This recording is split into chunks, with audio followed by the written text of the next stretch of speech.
Donc, la démarche, oui, c'est tout d'abord, bon, on a beaucoup parlé de moi, mais il faut parler surtout des autres, c'est-à-dire tout d'abord des signataires de la feuille de route, hein, dont on parlera prochainement. Enfin, c'était le précédent séminaire qu'on avait fait l'année dernière. Aussi, je voudrais remercier, dès le début, hein, nos financeurs, donc Adrien Morgan de la Caisse des dépôts, qui a tout de suite cru en notre projet, ainsi que la région Aquitaine, la DRAF Aquitaine, et le conseil régional. Voilà. Donc le bois de feu, avant le bois de feu, avant le bois énergie, il y avait le fameux bois de feu. Donc si on a retrouvé dans les archives là, du groupe Gascogne, hein, dans les 2 tomes du groupe Gascogne, on voit comme quoi cette photo du service statistique de conservation des feux de forêt de 1937, on voit déjà que le bois de feu, déjà c'était comptabilisé, il y avait 2 millions de stères. Alors on parlait, là c'est pour les anciens, on parlait d'escaille. L'escaille c'était la bûche, c'était le bois qui était fendu, le pain qui était récupéré. On parlait du barotte, hein, dans cette salle on avait beaucoup parlé dans les GPF du barotte, hein, c'est le bois de cime, c'est le bois qui a été récupéré par les métayers. On voyait que c'était un certain nombre, ça représentait un grand nombre de volumes. Et aussi la charbonnette, c'est le petit bois. Et dans ce tableau-là, dont je vous ai mis un extrait, c'était à l'époque où il y avait les poteaux de mine, et il y avait le poteau écorcé qui allait à la papeterie, hein, papeterie de Gascogne, et c'était aux environs 200 stères.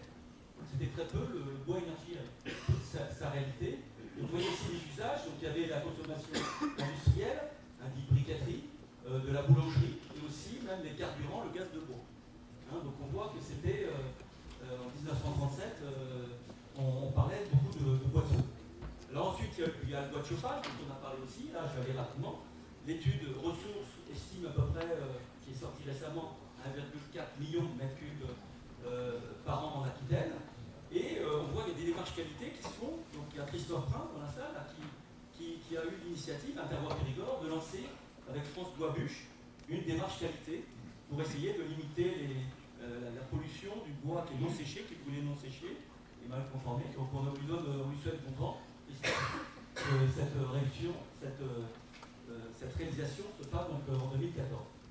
Et là, donc, juste un petit clin d'œil au travail qu'on a fait en Dordogne, là, pour mes collègues du CRPF. On avait, dans les années 90, je veux dire, travaillé en Dordogne sur l'amélioration de l'existant, le balisage, hein, la culture rapide du chêne, avec le groupe chêne d'IDF. Antoine est parti, on s'est connu comme ça. On avait travaillé sur le roller bûche, hein, pour sarcler, pour essayer au niveau logistique gagner du temps.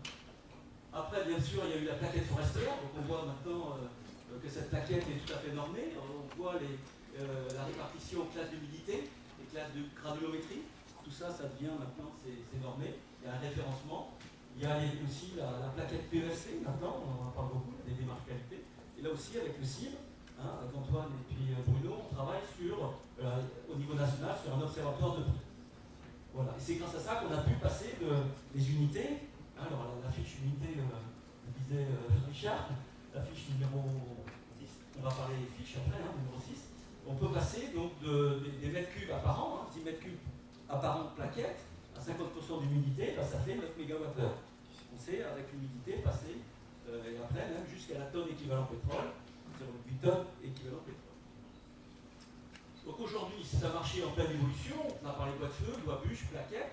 On a parlé aussi pellets un petit peu, parce que maintenant, au début c'était de la sciure, mais maintenant on voit que grâce à ça, on Dordogne utilise avec un second broyage la plaquette de châtaignier sèche et fait maintenant des pellets à partir de la biomasse forestière primaire, comme on l'avait défini avec le groupe des producteurs. Voilà. Donc on va parler même un peu au bois énergie 2013, mais 2014. Comment on va qualifier ce bois énergie? Parce que demain, les nouveaux usages, donc on a parlé énergie, mais on fait un petit clin d'œil quand même à toutes les utilisations du bois, sur la construction, l'ameublement, les nouveaux secteurs industriels, et aussi la chimie verte, la chimie qui explose, et on voit de la demande pour des expérimentations en chimie verte. Et le petit clin d'œil, bien sûr, les racines sur l'énergie. Donc on arrive maintenant vraiment au travail qu'on a réalisé 2013. Donc il y a eu 14 fiches vraiment opérationnelles et on fournira aussi le service après-vente. parce qu'on a déjà, David Coz nous a fait déjà des remarques, elles sont à peine sorties, mais c'est vrai qu'il y a eu des modifications. Déjà en tonne sèche, tonne brute, enfin, et on te remercie pour ta lecture experte. Donc ce travail, qu'est-ce que ça représentait comme temps? Déjà, ça fait 7 mois de recherche des partenaires techniques et financiers. On a eu du mal à trouver le financement. On va passer vite là-dessus. Mais par contre, on a eu vraiment le véritable travail qui a été fait, c'est 7 mois de réflexion avec une centaine d'acteurs de la filière. C'est pour ça que vous êtes si nombreux. C'est que vous avez aidé à construire cette démarche. Après, nous avons fait donc 10 000 exemplaires, ce que vous avez dans vos dossiers, une démarche de 4 pages d'introduction un peu politique, grâce à M. Berger de l'ADEME, directeur d'ADEME, qui s'exprimera à la conclusion, mais qui nous a dit, effectivement, il y a la hiérarchie d'usage, enfin, il y avait des précautions à prendre, et surtout, à la fin, donc c'est le premier document marron, et à la fin, c'était, vous l'avez dit Bruno aussi, assurer l'économie économique entre les différents acteurs. Et il y avait un entretien de M. Gérard Napias et Stéphane Guébon, justement, pour montrer qu'il fallait avoir un juste prix pour les producteurs. Donc nous avons fait 14 synthèses bibliographiques partagées, c'est-à-dire qu'avec Richard, ici présent, Format Logistique Conseil, on a écrit à peu près une quinzaine de pages, et on a discuté ici, dans cette salle, par petits groupes, entre producteurs, mobilisateurs et énergéticiens, les quelques énergéticiens qui sont venus. On a pu savoir un petit peu les secrets de fabrication de la plaquette. Donc on a fait ce travail de 14 fiches bibliographiques, et après on a pu les mettre, avec les témoignages observés, on a pu avoir donc 14 fiches opérationnelles, synthétiques, que vous avez sur notre site internet du CRPF, où ont témoigné 28 acteurs de la filière. À ce jour, il y a eu 5000 connexions, donc on semble qu'il y a Et aussi, on a fait, donc, ce que vous avez dans vos dossiers, là, c'est un 10 000 exemplaires d'un conseil, parce qu'il fallait aller, ce que disait Bruno, aller aux sylviculteurs et pour passer à l'action. Donc, les temps forts du Mémento, bah, c'était des tours de table, principalement, entre producteurs. Les producteurs étaient assez nombreux, c'est vrai, parce qu'on voulait connaître. Je me souviens de M. Dilouze aussi qui avait des questions bien sur l'indexation. Il y avait un dossier tout près, on en parlera. C'était donc, on a fait des synthèses pour choisir les messages, les points importants à transmettre. Et on a fait une animation coordonnée, oui, comme je l'ai dit, donc le CRPF, le syndicat des agriculteurs, et Richard Emeria, Forêt Logistique Conseil. Et bien sûr, les signataires de la feuille de route. Donc voilà, en fait, ce qu'on vous propose, la lecture simplifiée de ces fiches, pourquoi on en a fait 14, c'est qu'on a fait d'abord dans le corps de métier, c'était le bois énergie et la sylviculture. Donc c'était la sylviculture, la place de la biomasse dans la sylviculture actuelle, mais aussi les futures, suite aux tempêtes aussi, les nouvelles sylvicultures.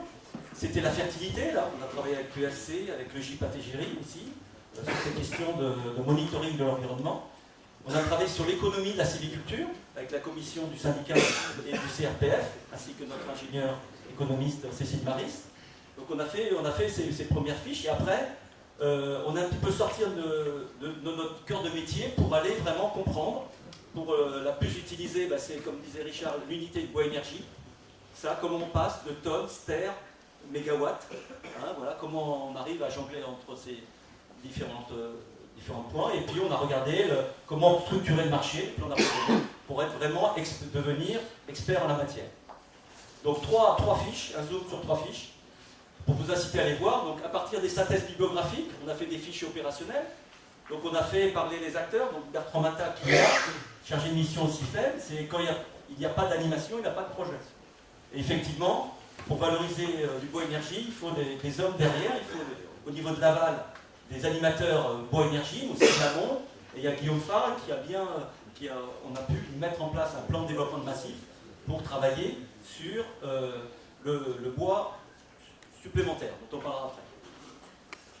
La seconde, bah, c'est la Dordogne, toujours Christophe Prince qui nous a un petit peu dit le bois énergie, le bois énergie, il n'y a pas que ça dans la vie, quoi. C'est une énergie, c'est une filière plurielle.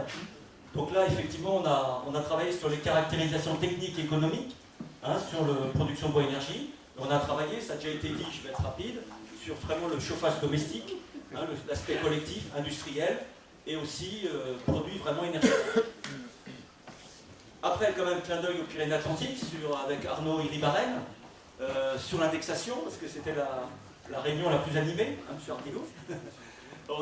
On avait présenté nos formules du CIB, classiquement, comme bon élève, et en fait, on a tout refait. Avec Richard, c'est un petit peu arraché les cheveux. Maintenant, il a plus de encore. Mais on a vraiment retravaillé la formule d'indexation. Parce qu'on voulait, nous, introduire cette notion de coût de production. Bon, c'est un outil, hein, voilà. Et avec Arnaud, on a bien témoigné, les acteurs ont des intérêts différents. Voilà, donc les perspectives, pour ne pas être plus long et donner la parole à mes collègues, c'est les perspectives d'utilisation du mémato. Donc c'est un travail qui est fini, qui est en ligne sur... voilà, mais on va s'en servir pour former les sylviculteurs. On a demandé à Sciences Agro là, une formation de 2 jours avec Richard et Maria. On souhaite poursuivre ces travaux avec nos partenaires de la recherche, la CBA Hydra, qui nous reçoit aujourd'hui, on les remercie, ainsi que le monitoring de la fertilité avec PFC et le GIP ATGRI qui peut nous servir de suivre nos chantiers, de savoir où on reboise avec telle densité, etc. On peut avoir un suivi. Bien sûr, c'est d'accompagner les acteurs. Ainsi, de suivre des chantiers pilotes hein, dans nos plans de développement massif, cher Jean Tougarou, toujours conforter l'existant et travailler sur une méthodologie de suivi de chantier pour regarder le tri des produits. Bien sûr, le bois énergie, il n'y a pas que ça, le bois multi, il y a le bois d'œuvre. Et donc, c'est développer une méthodologie de mobilisation supplémentaire dans une démarche d'amélioration. Hein, Xylo Futur, qui fait sa démarche 4D, on souhaite. Et on envisage, donc, on vous en parlera après, de mobiliser en valorisant pour motiver les producteurs. Mais ça, c'est après la table ronde. Donc, je remercie encore nos financeurs, hein, la DRAF, la région, la Caisse des dépôts.